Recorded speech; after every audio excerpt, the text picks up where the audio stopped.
नमस्कार दोस्तों, आप सभी का स्वागत है आपके अपने YouTube चैनल परमाणुवीर पर। तो दोस्तों आज हम करने वाले एनपीसीएल में प्रीवियस ईयर के पूछे गए टॉप 20 क्वेश्चन है ना। और ये 20 क्वेश्चन है ना फिर से रिपीट होने वाले आप लोगों के, है ना। इसी तरह के क्वेश्चन बार बार रिपीट होते आए हैं। मैंने ये बिल्कुल छानबीन कर ये 20 क्वेश्चन निकाले हैं आपके लिए। मतलब इनमें से बहुत सारे क्वेश्चन हर बार रिपीट होते हैं, ठीक है। तो भाई पहली बार जो भी वीडियो देख रहे हैं अपने चैनल को जाइए, अपने चैनल पर जाके अपने चैनल को सब्सक्राइब कीजिए। आपको अपने चैनल पर प्रीवियस ईयर के क्वेश्चंस मिलेंगे, प्रीवियस ईयर के पेपर्स मिलेंगे, जनरल साइंस की क्लासेस मिलेगी और मैथमेटिक्स की क्लासेस मिलेगी। तो अपने चैनल को सब्सक्राइब करके आप अपने चैनल पर देख सकते हैं एनपीसीएल के लिए ना। तो सबसे पहले भाई वीडियो को लाइक कर दीजिए। टॉप 20 क्वेश्चन आपके लिए बहुत इंपॉर्टेंट वाले हैं, सभी पोस्ट के लिए, है ना। तो आइए स्टार्ट करते हैं। देखो पहला क्वेश्चन अपने पास क्या है। पहला क्वेश्चन है अपने पास, वह ताप जिस पर सेंटीग्रेड और फ़ारेनहाइट पैमाने समान होते हैं। तो सेंटीग्रेड और फ़ारेनहाइट पैमाने किस पर समान होंगे। तो इसमें क्या है कि कंफ्यूजन होता है। इसमें देखो बहुत सी बार बच्चे क्या लगा देते हैं, 40 डिग्री सेंटीग्रेड लगा देते हैं। लेकिन इसमें आंसर है अपना -40 डिग्री सेंटीग्रेड। -40 डिग्री सेंटीग्रेड पर क्या होता है, सेंटीग्रेड और फ़ारेनहाइट पैमाने समान होते हैं ना। अब इसको आप चेंज कैसे करोगे। देखो एक जो इनका जो यूनिट होती है, एक यूनिट से दूसरे यूनिट में चेंज कैसे करना है आपको बहुत अच्छे से बताता हूँ। देखो F यानी फ़ारेनहाइट -32 लिखिए, है ना, अपॉन में लगाइए 9, ठीक है। F -32 अपॉन 9 लिख दिया। इसके बाद लिखिए C अपॉन 5, है ना। इसके बाद लिखिए K -273 अपॉन 5, है ना। अभी आपको क्या करना है, किसी भी डिग्री में चेंज करना है, किसी भी यूनिट में चेंज करना है तो ये फॉर्मूला लगा के आप कर सकते हो। जैसे अपन ने ये दोनों ले लिया, केल्विन और सेंटीग्रेड वाला फॉर्मूला ले लिया कि केल्विन और सेंटीग्रेड को एक दूसरे में एक्सचेंज करना है ना। तो C/5 लिया बराबर K -273 लिया अपॉन 5 रखा, है ना। यहाँ भी 5 है तो ये क्या होगा, 5 से 5 कट जाएगा, 5 से 5 कट जाएगा। तो क्या बचेगा अपने पास, ये बचेगा अपने पास C = K -273, है ना। यानी कि आपको अगर सेंटीग्रेड में चेंज करना है और आपको केल्विन की वैल्यू दे रखी है तो आप इसको माइनस कर सकते हो। जैसे कि आपको केल्विन = क्या दे दिया, के की वैल्यू मान लीजिए आपको दे दिया कि केल्विन पैमाने पर इतना केल्विन है, केल्विन पैमाने पर कितना है 300 केल्विन, है ना। तो सेंटीग्रेड में चेंज कैसे करोगे, सेंटीग्रेड में चेंज करने के लिए आप 300 केल्विन -273 करोगे तो आपके कितने डिग्री सेंटीग्रेड आ जाएगा, 27 डिग्री सेंटीग्रेड आ जाएगा ना। तो ये सेल्सियस में चेंज हो गया। इस प्रकार से आप सेल्सियस में चेंज कर सकते हो और केल्विन को सेल्सियस में और सेल्सियस को केल्विन में चेंज कर सकते हो और फ़ारेनहाइट को भी इस प्रकार से चेंज कर सकते हो इन फॉर्मूले से, ठीक है। और एक और होता है अपना परम शून्य ताप, है ना। परम शून्य ताप किसे बोलते हैं वो आपको कमेंट बॉक्स में छापना। परम शून्य ताप, इस पर केल्विन पैमाने की रीडिंग कितनी होती है और डिग्री सेंटीग्रेड पैमाने की रीडिंग कितनी होती है आपको कमेंट बॉक्स में छापना है। क्या करोगे, कमेंट बॉक्स में छापना है, ठीक है, कमेंट बॉक्स में छापना है। चलो नेक्स्ट क्वेश्चन देखते हैं, बहुत ही अच्छा क्वेश्चन है। नेक्स्ट क्वेश्चन है, मानव कान द्वारा ध्वनि सुनने की आवृत्ति कौन सी सीमा में, है ना। तो मानव जो कान है वो किस सीमा में ध्वनि सुन सकता है। तो यानी कि श्रव्य आवृत्ति की जो ध्वनि है वो कौन सी होती है, वो होती है आपके 20 हर्ट्ज से 20 किलो हर्ट्ज, ठीक है। 20 हर्ट्ज से 20 किलो हर्ट्ज तक मानव क्या कर सकता है, ध्वनि सुन सकता है। यानी कि इसको इस प्रकार से भी देख सकता है कि 20 हर्ट्ज से किलो को अपन चेंज करेंगे हर्ट्ज में तो कितना होगा, 20,000 हर्ट्ज। ये जो ध्वनि परास है इसमें क्या कर सकता है, मानव सुन सकता है इस परास को, ठीक है। अब इसको हम देख लेते हैं कि आवृत्ति फ्रीक्वेंसी, आवृत्ति यानी फ्रीक्वेंसी, फ्रीक्वेंसी किसको बोलेंगे, तरंगों की संख्या को बोलेंगे ना। एकांक समय में तरंगों की संख्या या दोलनों की संख्या को क्या बोलेंगे, हम फ्रीक्वेंसी बोलेंगे ना। और फ्रीक्वेंसी की जो एक यूनिट होती है वो कौन होती है, हर्ट्ज होती है, ठीक है। अभी देखो ये क्या है, इंफ्रासोनिक ध्वनि है ना। इंफ्रासोनिक जो साउंड होता है, इंफ्रासोनिक साउंड क्या होता है, 20 हर्ट्ज से 20 हर्ट्ज से कम आवृत्ति की जो ध्वनि होती है, आमतौर पर जैसे भूकंप हो गया, ज्वालामुखी विस्फोट हो गया, है ना, इनों में क्या होता है 20 हर्ट्ज से कम आवृत्ति की ध्वनि उत्पन्न होती है ना, ठीक है। और सर्वे रेंज से नीचे की आवृत्ति के साथ ध्वनि तरंगों को इंफ्रासोनिक कहते हैं ना। यानी कि सर्वे रेंज जो होती है अपने 20 हर्ट्ज से 20,000 हर्ट्ज होती है, इनसे नीचे जो तरंगे होती है इनको क्या बोलते हैं, इंफ्रासोनिक बोलते हैं ना। इसके अलावा ये मैंने बता ही दिया, ये साउंडेबल है, जिसको सुन सकते हैं, मानव कान इसको सुन सकता है 20 हर्ट्ज से 20,000 हर्ट्ज तक, ठीक है।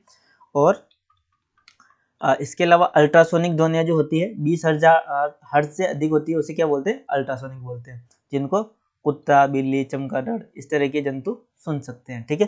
तो अपने पास क्या हो गया, देखो 20 हर्ट्ज से कम कौन सी हो गई, इंफ्रासोनिक,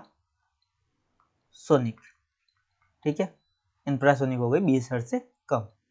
और 20 हर्ट्ज से 20,000 हर्ट्ज है ना, 20,000 हर्ट्ज या फिर 20 किलो हर्ट्ज भी आप लिख सकते हो। मैं यहाँ पर 20,000 हर्ट्ज लिख देता हूँ। 20,000 हर्ट्ज ये क्या होता है, साउंडेबल होता है, ऑडिबल होता है ना, ऑडिबल यानी सुनने योग्य। श्रव्य लिख लीजिए, श्रव्य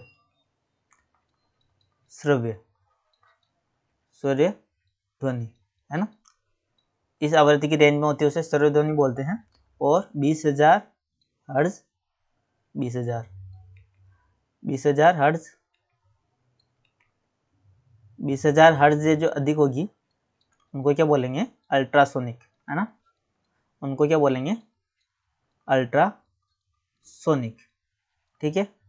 अच्छी तरीके से देख लेना, अच्छी तरीके से इनको लिख लेना, है ना। अभी देखो अल्ट्रासोनिक के एक दो एग्जांपल अपन देखेंगे, है ना। अल्ट्रासोनिक के एग्जांपल क्या क्या है ना, अल्ट्रासोनिक के एग्जांपल अपन देखेंगे कि अल्ट्रासोनिक के एग्जांपल क्या है।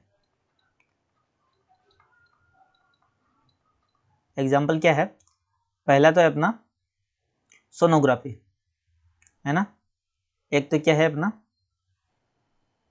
सोनोग्राफी। सोनोग्राफी में कौन सी ध्वनि आवृत्ति प्रयोग में की जाती है, तो की जाती है आपके अल्ट्रासोनिक, ठीक है, अल्ट्रासोनिक उपयोग में की जाती है। और इसके अलावा अल्ट्रासोनिक या अल्ट्रासाउंड बोल दो। इसके अलावा जो इसमें किसमें उपयोग किया जाता है, सोनार, है ना, पनडुब्बियों वगैरह चेक करने में किया जाता है ना। सोनार का पूरा फॉर्म क्या होता है, साउंड नेविगेशन एंड रैंकिंग, है ना। सोनार में उपयोग किया जाता है और सोनार के सिद्धांत पे काम करता है, प्रतिध्वनि के सिद्धांत पर, प्रतिध्वनि के सिद्धांत पर काम करता है कौन, सोनार, है ना। इसके अलावा ध्वनि की जो चाल होती है वो वायु में कितनी होती है, कमेंट बॉक्स में छापोगे। ध्वनि की यहाँ लाइन खींच देता हूँ, वायु में चाल, ये छाप दोगे आप कमेंट बॉक्स में, ठीक है। इसके अलावा सबसे अधिक किसमें होती है, ध्वनि की चाल, ध्वनि सही से लिख देते हैं ना, ध्वनि की चाल सबसे अधिक किसमें होती है,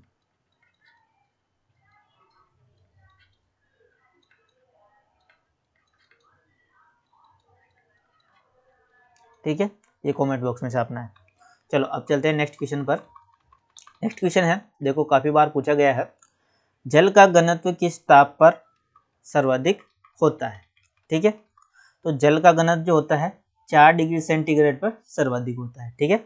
जल के घनत्व और टेम्परेचर में हम क्या करें, डेंसिटी और टेम्परेचर में हम ग्राफ खींचे, ठीक है। ये हो गई डेंसिटी, ये हो गया टेम्परेचर। डेंसिटी और टेम्परेचर में हम ग्राफ खींचे, ग्राफ तो हमको समझाने के लिए बता रहा है ना। तो इस प्रकार से होता है ना, जैसे जैसे टेम्परेचर बढ़ेगा, ये 0 डिग्री टेम्परेचर, ये 0 डिग्री टेम्परेचर है ना, सेंटीग्रेड में ले लीजिए इसको, ये टेम्परेचर सेंटीग्रेड में ना। और यहाँ क्या है 0, यहाँ 1, यहाँ 2, यहाँ 3 और यहाँ 4 मान लीजिए, आगे 5, 6, 7, ठीक है, ये 8। अब ये क्या होता है, देखो किस तरीके से बढ़ता है, ये इस तरीके से बढ़ेगा और वापस घटेगा। तो ये जो होता है, ये जो मैक्सिमम आता है किस टेम्परेचर पे आता है, 4 डिग्री सेंटीग्रेड पर है मैक्सिमम, ठीक है। इसके अलावा वापिस ये डिक्रीज होना शुरू हो जाता है कौन, डेंसिटी। और इसी का उल्टा आप घनत्व कर आयतन कर लीजिए ना, वॉल्यूम। वॉल्यूम का कर लीजिए इसी के विपरीत, है ना। तो वॉल्यूम सबसे कम कहाँ पर होता है, पानी का वॉल्यूम सबसे कम कहाँ होगा, पानी का वॉल्यूम सबसे कम होगा 4 डिग्री सेंटीग्रेड या 4 डिग्री सेंटीग्रेड पर सबसे कम होगा, है ना। यहाँ पर क्या दिख रहा है आपको, मिनिमम दिख रहा है वॉल्यूम, ठीक है। तो सबसे अधिक जो होता है, सर्वाधिक जल का घनत्व किस पर होता है, 4 डिग्री सेंटीग्रेड पर, और आयतन कम होता है।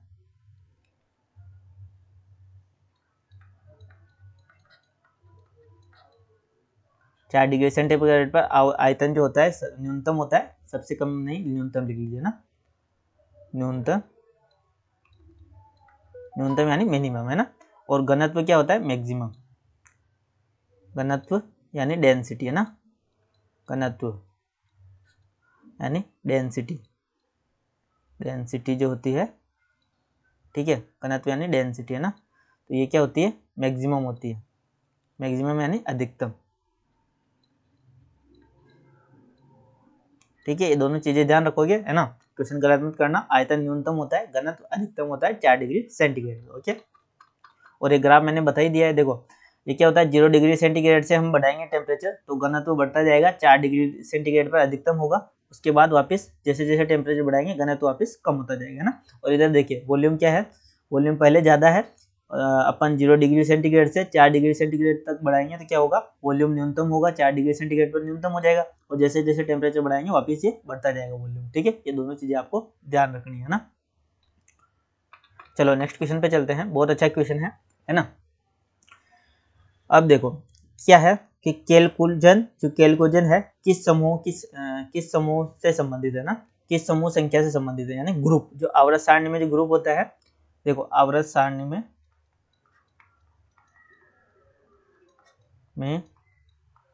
किस ग्रुप के तत्वों को बोला जाता है, क्या बोला जाता है, कैलकुलेजन ना।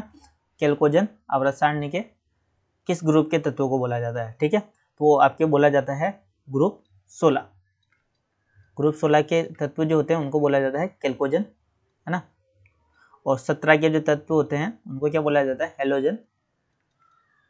हेलोजन, और इनको बोलते हैं इनर्ट गैस यानी उत्कृष्ट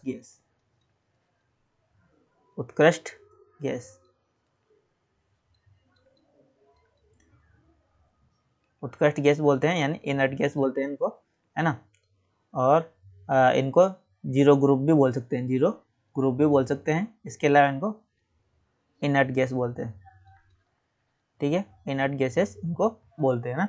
और इनमें क्या क्या आता है, एक तो आता है helium, neon, argon, krypton, xenon, ठीक है। और जीनॉन को क्या बोला जाता है, स्ट्रेंजर गैस भी बोला जाता है, जीनॉन को स्ट्रेंजर गैस भी बोला जाता है, ठीक है। ये चीज़ें आपको ध्यान रखनी है। इसके अलावा वर्ग जो फर्स्ट होता है उसके तत्वों को बोलेंगे हम क्षारीय धातु,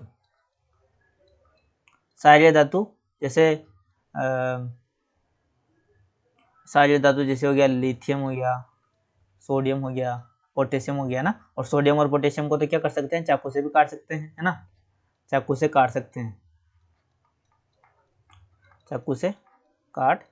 हैं किसको, सोडियम और पोटेशियम को। इसके अलावा जो सोडियम होता है ना, सोडियम को किस में रखा जाता है, केरोसिन में, ठीक है। ये बहुत सारी चीज़ें मैंने आपको बता दी है। और इसको बोलते हैं हम क्षारीय मृदा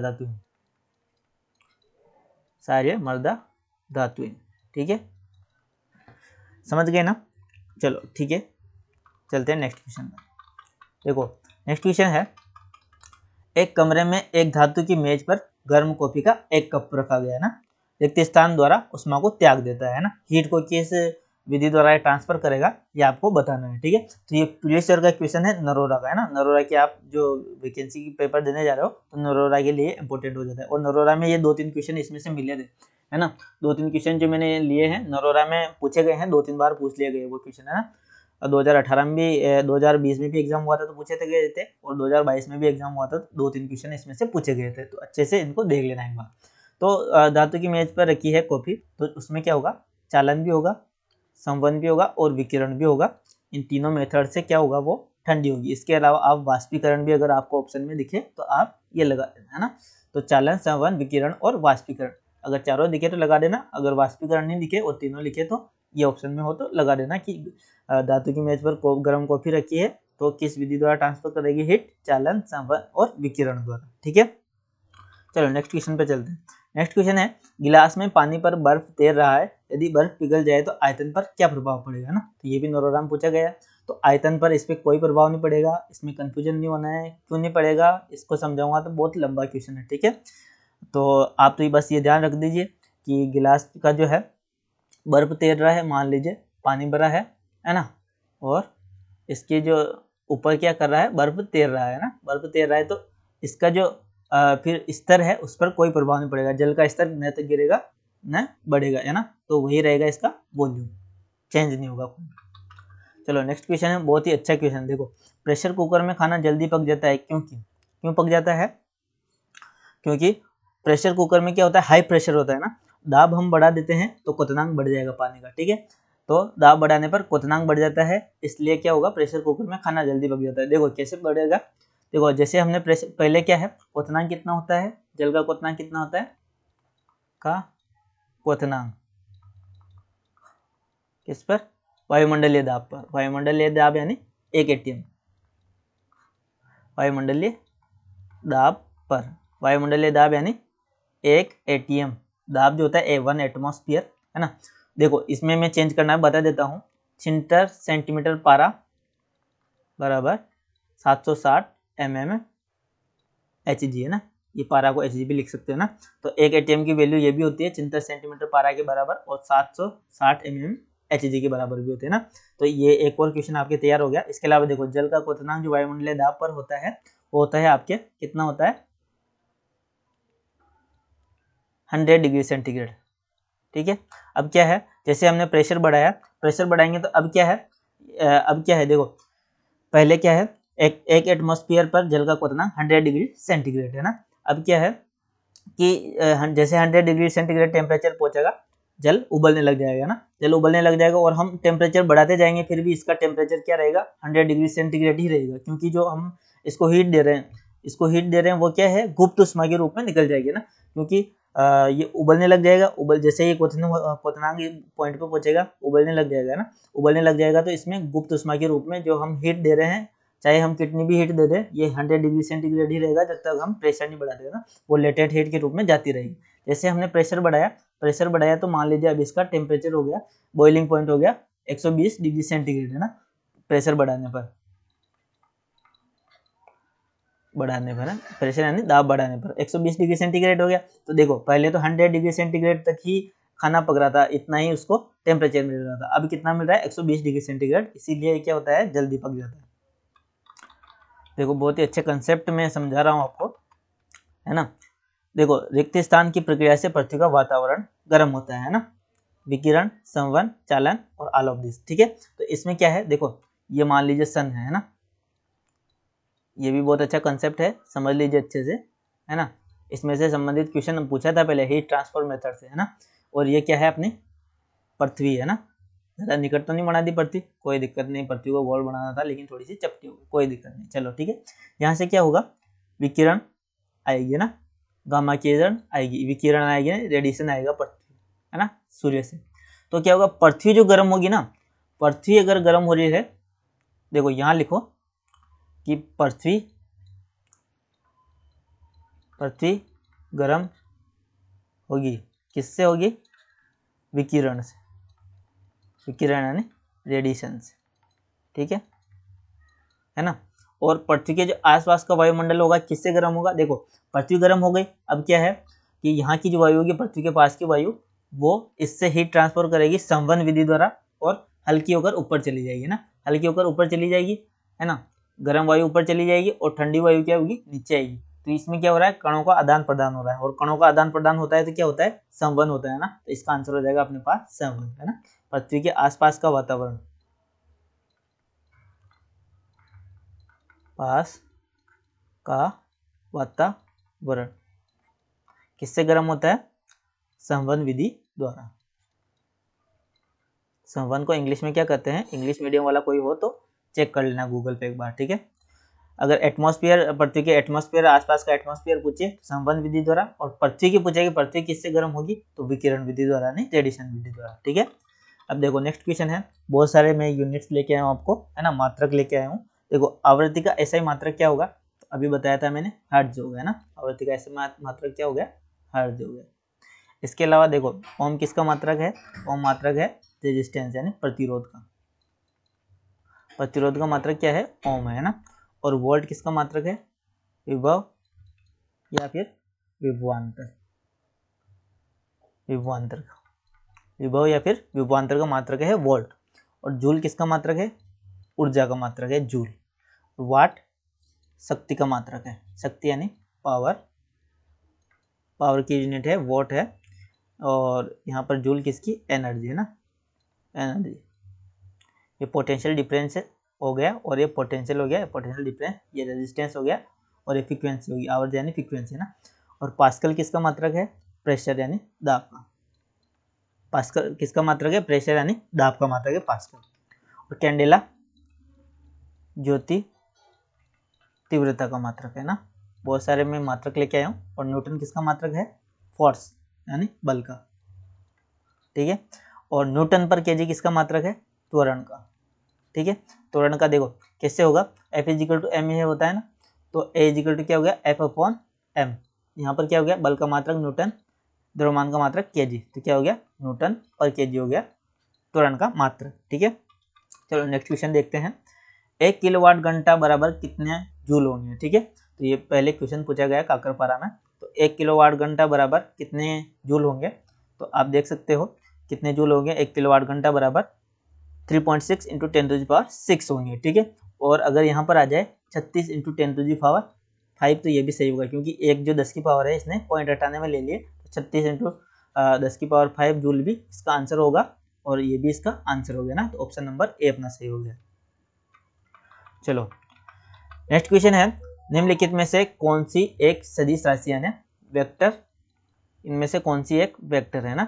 तो देखो दूरी जो है वो क्या है, अदिश राशि है, चाल क्या है, अदिश राशि है, कार्य क्या है, अदिश राशि है, भार यानी वेट, वेट जो होता है वो क्या होता है, W इजिकल टू mg होता है ना, एक प्रकार से फोर्स हो गया, तो ये क्या हो गया, एक वेक्टर राशि हो गई, ठीक है।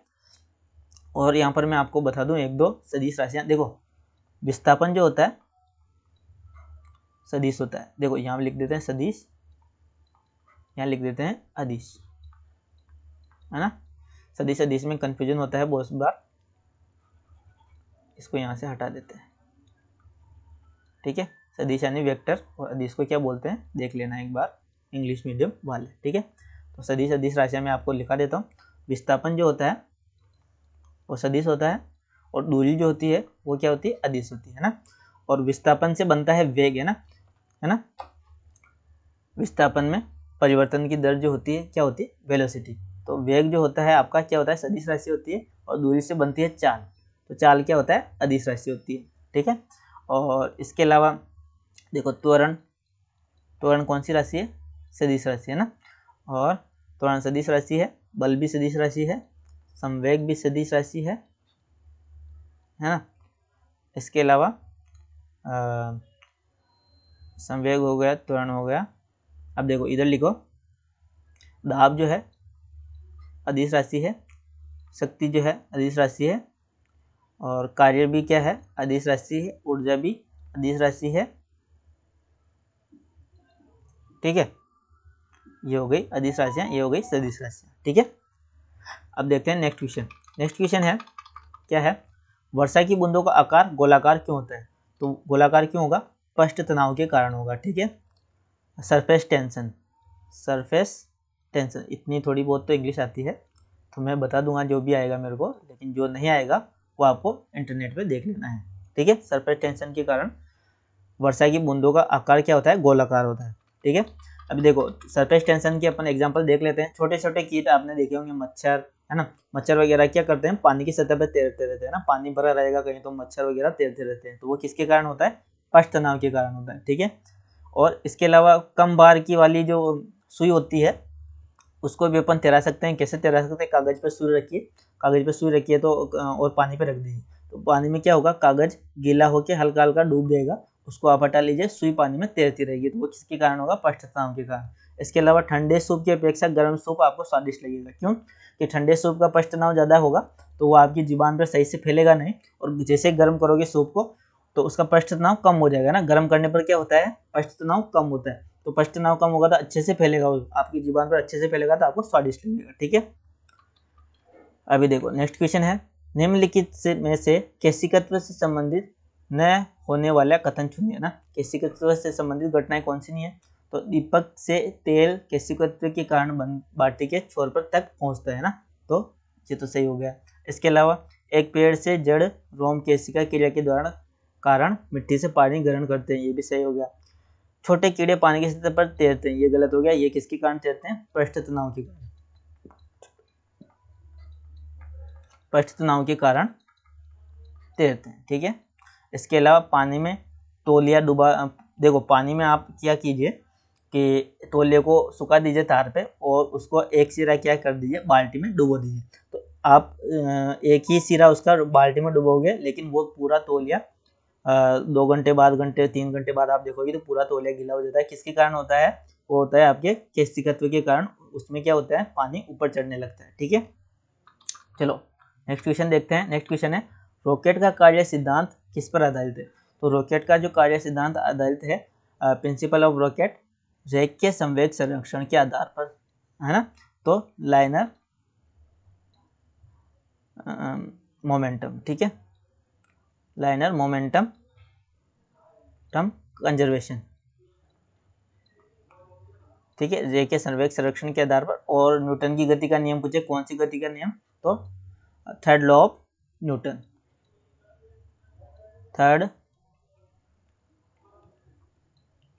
थर्ड लॉ ऑफ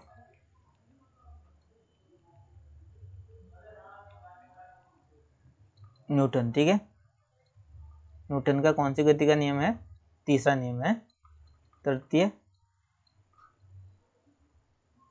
नियम, गति का कौन सा नियम है, तृतीय नियम पर आधारित है। ठीक है, चलो नेक्स्ट क्वेश्चन है, निम्नलिखित में से कौन सा सूत्र चूना पत्थर को प्रतिनिधित्व करता है ना, तो चूना पत्थर कौन सा होगा, कैल्शियम कार्बोनेट को क्या बोलेंगे, चूना पत्थर बोलेंगे ना, चूना पत्थर।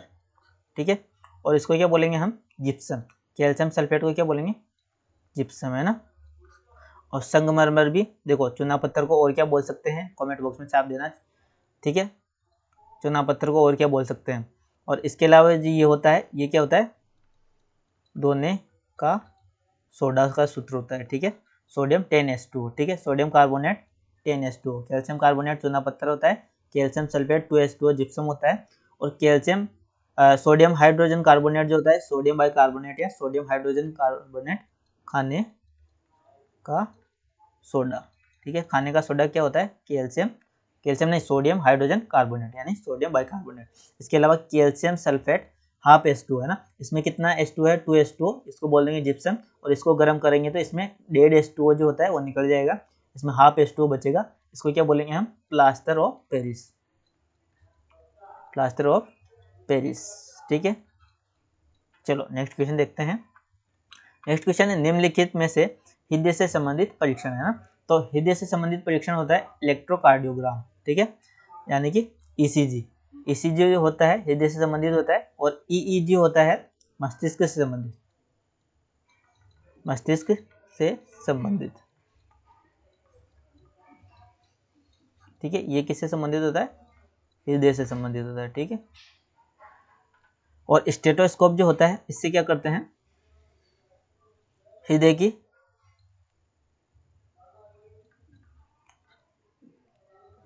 धड़कन सुनने में ना, दिल धक धक करे, हृदय की धड़कन सुनने में। ठीक है, जो दिल धक धक करता है ना, ठीक है ना, किसी का करता तो नहीं है, तो वो किससे सुनते हैं, स्टेथोस्कोप से, और स्पेग्नोमेनोमीटर से रक्तदाब ब्लड प्रेशर इससे नापते हैं। ठीक है, ब्लड प्रेशर मेजरमेंट करने का यंत्र है। ठीक है, चलो नेक्स्ट क्वेश्चन है अपने पास, निम्नलिखित में से कौन सा समूह सर्वग्राही है ना, यानी कि सभी से जो यूनिवर्सल एक्सेप्टर है ना, यानी कि जो ब्लड ग्रुप कौन सा है इनमें से, तो सभी से रक्त ले सकता है। तो ए बी जो पॉजिटिव है सभी से रक्त ले सकता है, ये आंसर है अपना। और ये जो ओ नेगेटिव होता है ये क्या होता है, सर्वदाता यानी यूनिवर्सल डोनर, यूनिवर्सल डोनर, ठीक है, सभी को दे सकता है ना। तो यहाँ पर आपको ये भी ध्यान रखना है, ओ ब्लड ग्रुप ओ तो याद रखोगे, लेकिन इसके साथ ओ नेगेटिव भी याद रखना है। ओ नेगेटिव है ना, ओ नेगेटिव है, ओ नेगेटिव लिख लीजिए, ओ नेगेटिव, ठीक है, ओ नेगेटिव है ना। और यहाँ पर आप याद रखोगे सर्वग्राही कौन सा होता है, A B plus, A B positive, सर्वग्राही कौन सा होता है, ए बी पॉजिटिव। चलो नेक्स्ट क्वेश्चन पे चलते हैं। हीरे की चमक का कारण है, बहुत सी बार क्वेश्चन पूछ लिया गया है, हीरे की चमक का कारण क्या है, तो ये होता है आपके टोटल इंटरनल रिफ्लेक्शन है ना, पूर्ण आंतरिक परावर्तन है, टोटल इंटरनल रिफ्लेक्शन, ठीक है, टोटल इंटरनल रिफ्लेक्शन यानी पूर्ण आंतरिक परावर्तन है ना। और हीरे का जो क्रांतिक कोण होता है कितना होता है, क्रिटिकल एंगल, क्रिटिकल एंगल कितना होता है इसका, इसका होता है 24.5 डिग्री, ठीक है, 24.5 डिग्री इसका क्रिटिकल एंगल होता है, ठीक है। चलो नेक्स्ट क्वेश्चन देखते हैं। देखो नेक्स्ट क्वेश्चन है अपने पास, रात में आसमान में तारे क्यों टिमटिमाते हैं ना, तो वायुमंडलीय अपवर्तन के कारण। देखो तारे क्यों टिमटिमाते हैं, क्योंकि वायुमंडलीय अपवर्तन के कारण क्या होता है, तारे टिमटिमाते हुए दिखाई देते हैं, ठीक है, अपवर्तन के कारण, रिफ्लेक्शन। चलो नेक्स्ट क्वेश्चन है, आखिरी क्वेश्चन है और बहुत ही अच्छा क्वेश्चन है, बहुत सी बार पूछ लिया गया एग्जाम में, ठीक है। तो लास्ट क्वेश्चन अपना कौन सा है, टिंडल प्रभाव प्रकाश से संबंधित है ना। टिंडल प्रभाव में क्या होता है, तो प्रकाश के प्रकीर्णन, ठीक है, क्या होता है, प्रकीर्णन, प्रकीर्णन के कारण क्या होता है, टिंडल प्रभाव उत्पन्न होता है ना, scattering of light, scattering of light, ठीक है, प्रकीर्णन के कारण है ना। तो दोस्तों ये थे 20 बहुत ही इंपॉर्टेंट क्वेश्चन जो आपके आने वाले एनपीसीएल के एग्जाम हो, चाहे डिपार्टमेंट ऑफ एटॉमिक एनर्जी का कोई सा एग्जाम हो, उसमें सभी पोस्ट के लिए कॉमन रहने वाले हैं और इनमें से आपको बहुत सारे क्वेश्चन देखने को मिलेंगे। तो थैंक यू, इसी प्रकार के क्वेश्चन मैं आपके लिए आगे लाता रहूँगा। अपने चैनल को शेयर कर दीजिए और अपने दोस्तों के साथ शेयर करके अपने चैनल को सब्सक्राइब कर दीजिए, ठीक है, थैंक यू।